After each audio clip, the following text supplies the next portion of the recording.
Hi, I'm Daniel Licus, and welcome to Book 101 Review. Book 101 is all about the books that I read for the last 40 years. And today I have my special guest. She is the author of the book You've Got the Magic. Who Need a Genie? No other than Miss Corbie Mitleid. Welcome to Book 101, Miss Corby, and can you please introduce more about yourself? Yes. I am a certified tarot master, past life specialist, psychic medium, and channel. I've been reading since 1973 when I was 18. I'm 70. The book, You've Got the Magic Who Needs the Genie, was written because up until COVID, I was on the road 45 weekends a year doing psychic expos, spiritual events, and my nickname was the Travel Channel.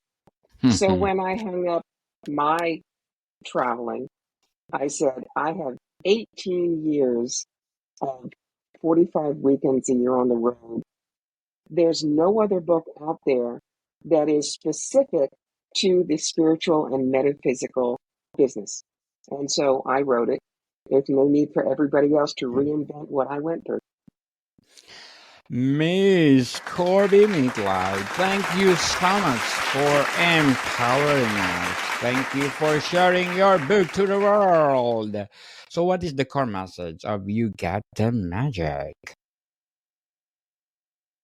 The core message is you don't need an MBA, you don't need tons of courses. You realize you are an intuitive counselor or a vendor of metaphysical gifts or a practitioner, Reiki, massage, things like that. We are a specific business niche. And when we go out and do a trade show, which is what these fairs and expos are, you're not going to be like the person who is selling cookware or vacations. You're selling something that very few people understand. So you have to go into the business ready to be absolutely transparent, explain what you do. And for instance, setting up your booth as a psychic medium is going to look very different than the person who does wedding favors. So there's a lot of discussion about how to present, how to dress, how to choose which shows you do, how to choose your front person. Because if we're sitting there reading with a client, we're not going to be able to talk to the people who are passing by the booth. And because people who do this kind of work probably don't come from a corporate background, though I did for years, they need to understand things like branding, networking, how to work with your colleagues. And that was everything that I put in the book, plus certain things that were absolutely unusual, but it's what we do. And things like that. I have little vignettes that are called Corbie Gets Candid. So, Miss Corby, how does the revised edition differ from the original version? How has technology changed since the original version was written and finished about 4 months before what I cheerfully call the years of Murder Hornet Bingo and Hold My Beer? So that was in 2019, 2020, and this was 2024. Since then, for instance, I used to record on a CD. I had a portable CD player so that the client could take home their readings. These days, CDs are obsolete. Everybody records on their phone. I was much more conscious for the revised version to make sure that it wasn't particularly, I say sexist, but I mean, I learned to use gender neutral terms as opposed to he said, she said. Yes. And there are new methodologies, new avenues for business. TikTok was not around in That 2019. time. Now it's here. True. True. So, what is meant by the term A-lister in the context of holistic expos? Right. This comes a little bit from my acting background. I was a theater major at Brown University and acted in New York professionally for several years. The A-listers are the ones everybody knows. True. They're the ones who are in all of the movies. George Clooney, Angelina Jolie, things like that. A-listers for music would be Lady Gaga, Taylor Swift. And so A-listers in this sense are the intuitives that have the best reputations. They've been around for some time. They're not rookies. And they're the ones that clients trust. So when I say I'm an A-lister, what that means is I have been doing this work for half a century. I was on the road for 20 years full time. So when I walked in, people knew me. I had a brand. I had a lot of publicity. I'd written books. I was in a major international best-selling series. So I was considered an A-lister. If people were choosing, I would always be the one working. Even when it was a bad show, and by bad show, I mean not many people came through the door, and a lot of people didn't even make enough to cover their booth fee. I would always be fine. I would always be reading open to close, only because I had been doing it for so long and people got the confidence level. So, Ms. Corby, let's talk about the practical strategies of the book. What are the most important steps for preparing for a successful expo appearance? Well, that is boot camp. That is the very, very first chapters. You have to choose which fairs to do. For instance, do you want to travel? Do you want to be able to fly to a show or just drive? I had enough equipment that it didn't make sense for me to fly because I couldn't make any money. I'd be paying $2,000 for shipping every day. So I chose the size I wanted to do. I chose shows that were 2 days or longer, so it would be worth the drive. I looked at the area. Um, Reading in a place like Boston, which is intellectual, cultural, they will be a very different crowd than if I'm reading in Lancaster, Pennsylvania. So you get a feel for the demographics. Then you design your booth, and it's a matter of, frankly, what colors do you look good in? What kind of fabric? What's your signage look like? How do you want to structure your booth? A lot of people um, just read in the back. I made sure that I read off to the side so my front person had room to work. How you dress. I often talk about there's the California look, which is glitter and fringe. I'm from New York. I'm Manhattan. So my uniform was always black tank top, black slacks, and a really good looking coat, uh, velvet in the winter, something like this for the summer. And I wrote a complete job description for your front person so that they knew how to sell you, book you, how to deal with your booth, how to keep people from interrupting you when you were working. It's really an art. So that was the very first thing that people needed to learn so that when they walked in, they could at least put their foot in the door and start working right away. Very well said, Miss Garvey. Very well said. So, how can vendors effectively stand out in a crowded expo environment? And they have to look professional. There have been some places where I see people in uh, puffy uh, t-shirts or sweatshirts and sloppy pants. You Yes. have to look confident. You can't look desperate. That's the thing that a lot of rookies do is it's, oh my God, if I don't get a client, how am I going to pay my bill? No, it's a matter of being welcoming. The thing that people are amazed at with me is I'm funny. I mean, I've done stand-up comedy about you think a psychic's life is easy. But what that Really? does is it makes me very practical. You sit down with me, I'll say, what's the most important thing you want to walk out if you're knowing? Because we only have a certain amount of time. And if you go blank on me, I'll go Brooklyn on you and go, darling, what's biting your butt? Because everybody knows I've got something to tell you for that. I'm extremely practical. I don't do a lot of smoke and mirrors kind of thing. Um, and I tell people I do four things. Your everyday tour bus, house, car, job, kids, finances. Okay, God, you put me here now. What? Past lives, spirit guides, and dead people.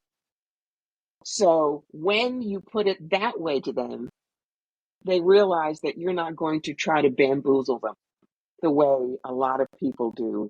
Some of the bad things I've seen are the ones who lean over the desk and say, there's a black cloud around you.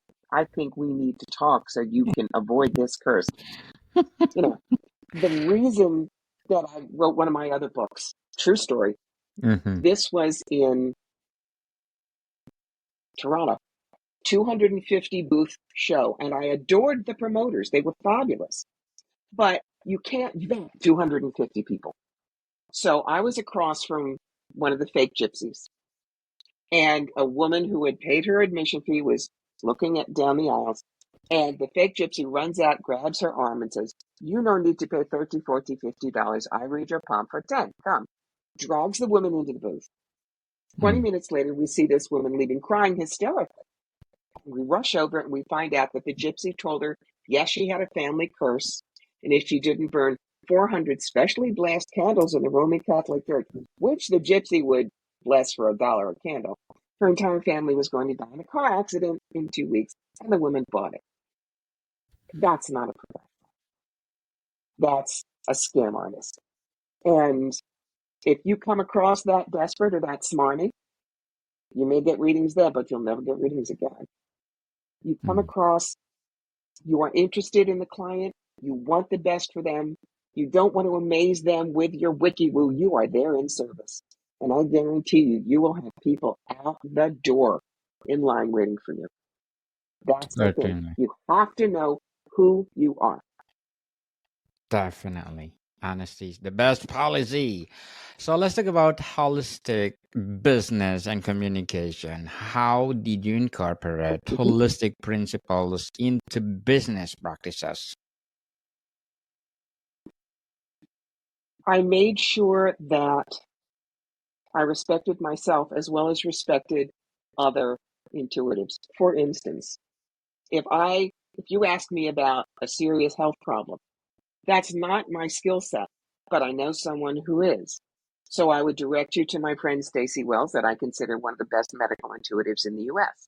You don't take money for what you cannot provide. Mm. Um, you make sure that you have a concept that's clear. I have always used a raven in my business as part of my branding. This is why. Also, I love ravens. Corbie is an entertainer's name, and Corbie means raven in Gaelic. Mitleid happens to be German, and it means compassion, to remind me why I do the work I do. So that's part of it. You need to have rock cards. These are information like that, professionally printed, that talks about what you do. And if you can put some testimonials on them, that's great. And I have a couple of examples in the book. Great. The one in blue is my personal card. The one in gold talks about doing psychic events. I have done Fortune 500 Christmas parties. I have done health and wellness lectures. And the more professional you look, the less cutesy, glurpy purple with angels, the more likely it is you're going to get work, because look like a professional, they'll treat you like a professional, and they will pay you like you're a professional. So, Ms. Corbie, what advice did you offer on pricing, selling, and offering services during expos? Uh, Play fair to pay fair. And by that, I mean you have to charge fairly, and fairly means fair to you. I guarantee you, you will find people coming up to you, treating you like you're a burger, a latte, or a car wash. They're not respecting you. And they'll say things like, well, you're just sitting around, so why don't you do something for half price for me? Or they'll say, well, my friend and I want to come in, but how about we only pay you for one of us? Or, what do you mean you won't read me for free? You're not very spiritual. And I flip that and I say, let's take a mundane business. Would you say to a hairdresser, well, you're not doing anything right now. Do my perm for half price. At least you'll get some money. Or to the plumber, I know I called you for the dishwasher, but could you fix my shower while you're here and only charge for one service call? And my favorite, to your doctor. What do you mean I have to pay you? You're not very compassionate. You don't care if I got sick and died, do you? And, any standard professional would look at you like you're crazy. No, you pay for these things. Now, that's the way it goes. I've had people come up to me and say, okay, well, you want me to have a reading here? Tell me something you couldn't know about me, and if you're right, I'll have a reading. And I look at them and I smile and I say, I'm sorry, I don't roll over and fetch either. And I turn my back and they do not get a reading. You have to treat yourself with respect, because your clients won't feel a need to. It's that simple. Simple but effective. Beautifully articulated, Miss Corbie.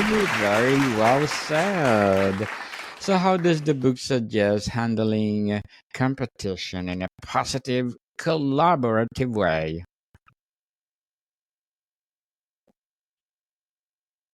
Look, there are a lot of people out there who don't believe what we do. We have to stick together.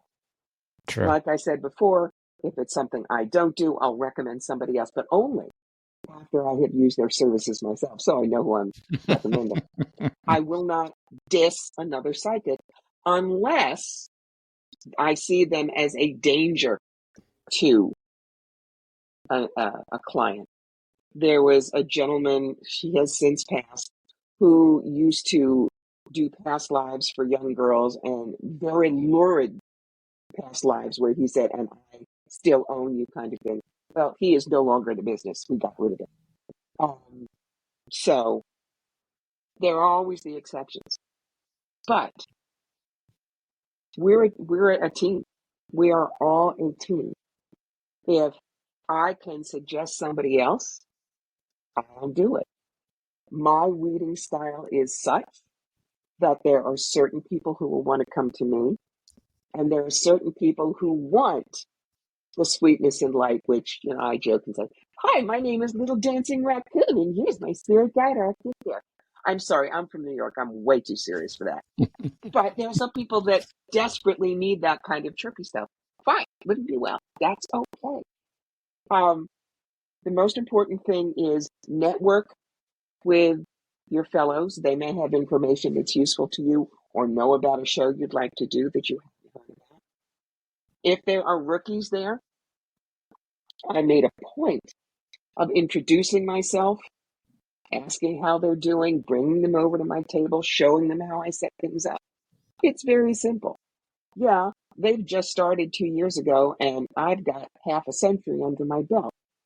But at 70, I'm not going to be here in 30 years, and they will. As an elder in the field, it is my responsibility to raise the youngins right.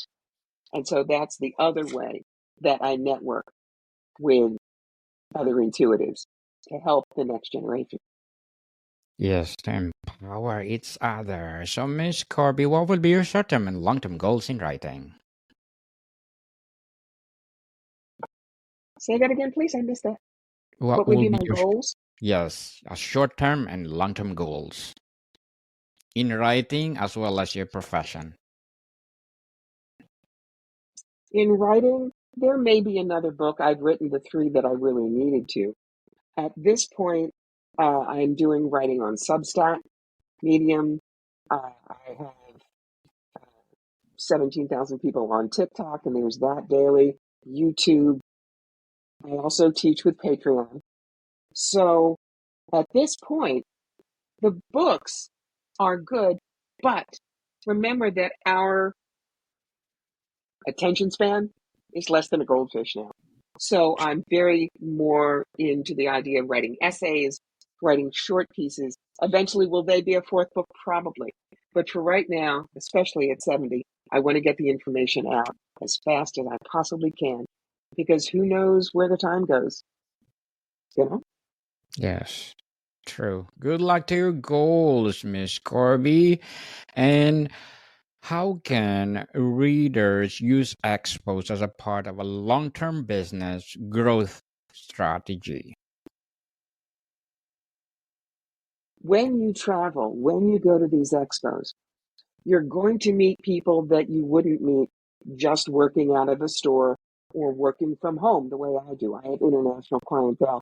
I do most of my business on Zoom now. But that puts you out into the world.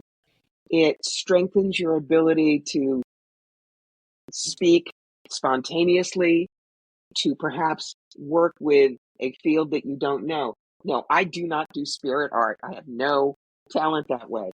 But if I work next to an intuitive with spirit art, it might give me some ideas about an article or my next book or a podcast. So it is, in this world, we need each other now more than ever. So shows will put you out there, get you clients that you wouldn't have at home, and introduce you to other people in the field who could end up being your best friend or the gold mine for the information you didn't find yourself. Totally agree, Miss Corby. But before we wrap up our discussion for today, I'm inviting you to please do listen to my other podcast, Food 101, in its fifth season. People, fifth season, with Chef Alessandro, one of the specialty chef in our five-star hotel in downtown Toronto. Please do listen to our latest episode. We are reading our letter senders all over the world. So please do listen, Food 101, wherever you listen your podcast. So, Miss Corby, what final piece of advice did you give to help readers trust their own magic? Nobody knows you the way you do. Nobody has lived your life, met your challenges, gotten your goals.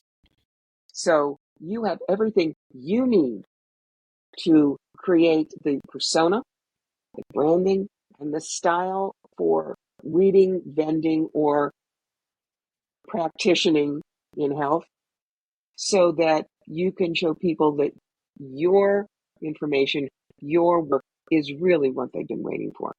Go out there, do it. Do not compare yourself with anybody else. Enjoy it. And remember, the magic truly is yours. Certainly, Miss Corbie Mitleid. Thank you so much for sharing your magic to the world. So, can you please invite our listeners to support your books as well as your profession? Everything can be found on my website, which is corbiemitleid.com. And be sure to look for me on TikTok and on YouTube. Yes, people, let's support Miss Corbie Mitleid, because if you support her, more and more and more empowering books to come as well, empowering advice to come. So, Miss Corbie, thank you so much for your time. It was a pleasure. More to come, people. See you soon.